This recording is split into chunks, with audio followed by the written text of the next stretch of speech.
Hi అండి, నమస్తే. Welcome back to our channel. Friends, ఈరోజు మనం రంగోలీ కలర్స్ చేసుకుందాము. అది రేషన్ బియ్యంతో.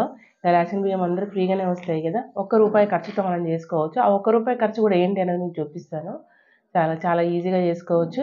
ఇంకా మనకు వచ్చేది న్యూ ఇయర్, సంక్రాంతి కదా, వాటికైతే మనకు వస్తాయి. చూస్తున్నారు కదా, ఇవి రేషన్ బియ్యం. రేషన్ బియ్యంతో కలర్స్ ఎట్లా అంటే దీన్ని మిక్సీ పట్టేసుకుందాం. బియ్యాన్ని మిక్సీ జార్లకి వేసుకొని గ్రైండ్ చేసుకోవాలి. ఒక 2-3 సార్లు తిప్పుకుంటే మనకి రవ్వ రవ్వగా వస్తుంది. ఇట్లా వచ్చిన దాన్ని జల్లించుకోవాలి. ఈ జల్లించుకోగా ఏదైతే కింద వచ్చిందో అది మట్టికే మనం కలర్కి వాడతాం. పైన వచ్చింది పక్కకు తీసుకోవాలి, లేదంటే మళ్ళీ ఒకసారి మిక్సీ తిప్పుకొని దాన్ని కూడా మళ్ళీ జల్లించుకోవాలి. చూడండి ఎంత బాగుందో, ముగ్గు ఎట్లుంటుంది అట్లనే ఉంటుంది.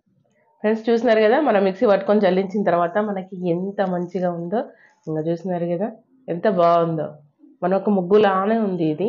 సో దీన్ని ఇప్పుడు ఎట్లా కలర్స్ చేయాలో చూపిస్తా, చూసేయండి. నచ్చితే తప్పకుండా మీరు కూడా ట్రై చేయండి. ఎందుకంటే మనకి ఇప్పుడు అందరికీ అవసరమే, అవసరం లేనిది ఎవరికి. ఇక మన కలర్ల కోసం అయితే ఇక్కడ నేను పేపర్ ప్లేట్లు అలా తీసుకుంటున్నా. మనకి ఎంత కావాలో అంత తీసుకోవచ్చు, ఇంత అని ఏం లేదు. మనం ఎంత క్వాంటిటీ తీసుకుంటున్నాం అంత. ఇగో ఫుడ్ కలర్, ఇది మనకి ₹8కి వస్తుంది. ఆల్రెడీ నేను బాగా యూజ్ చేసింది మనము. ఇంకా దాంట్లోకి వెళ్ళి ఒక చిటికెడు మట్టికే తీసుకుంటున్నా. చూస్తున్నారుగా, ఒక చిటికెడు, ₹1 కూడా పడదు మనకి. అందుకనే ₹1 ఖర్చు అని చెప్పిన. చిటికెడు వేసుకుంటే సరిపోతుంది. కొంచెం కొంచెం వాటర్ వేసుకుంటూ కలుపుకోవాలి. మరీ ఒకేసారి ఎక్కువ వేసుకోవద్దు. ఇట్లా కొద్ది కొద్దిగా వేసుకొని మనకు కలర్ మారే వరకు కలుపుకుంటూ ఉండాలి. నీళ్ళు వేయకపోతే కలర్ అనేది మారదు. అందుకే కొద్ది కొద్దిగా వేసుకుంటూ కలుపుకుంటూ ఉంటే మంచి కలర్ అనేది వస్తుంది. లాస్ట్లో అయితే వాటర్ వేస్తూ కలుపుతూ ఉంటే మనకి డార్క్ ఆరెంజ్ కలర్ అయితే వచ్చింది.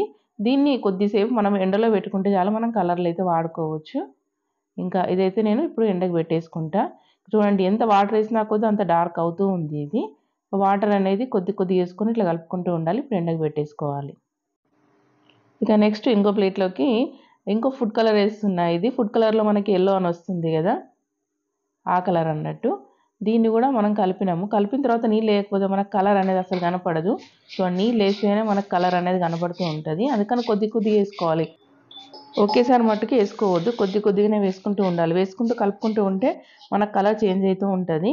మనకి కావలసిన కలర్ వచ్చింది ఇంకా అనుకున్నప్పుడు మట్టుకే ఆపాలి. కలుపుతూ కలుపుతూ ఉంటే మనకైతే కలర్ ఇట్లా మారిపోతూ ఉంటుంది. అది వాటర్ వేస్తూ ఉంటేనే మనకు కలర్ అనేది చేంజ్ అవుతుంది. ఇంకా దీన్ని కూడా ఆరబెట్టుకుందాం. చూడండి మొత్తం కలిపిన తర్వాత నాకు ఇంత డార్క్గా అయితే వచ్చింది. ఇంకా ఇప్పుడు ఈ కలర్స్ని అయితే ఎండలో ఆరబెట్టుకోవాలి. ఆరబెట్టుకున్న తర్వాత మనం యూజ్ చేసుకోవచ్చు.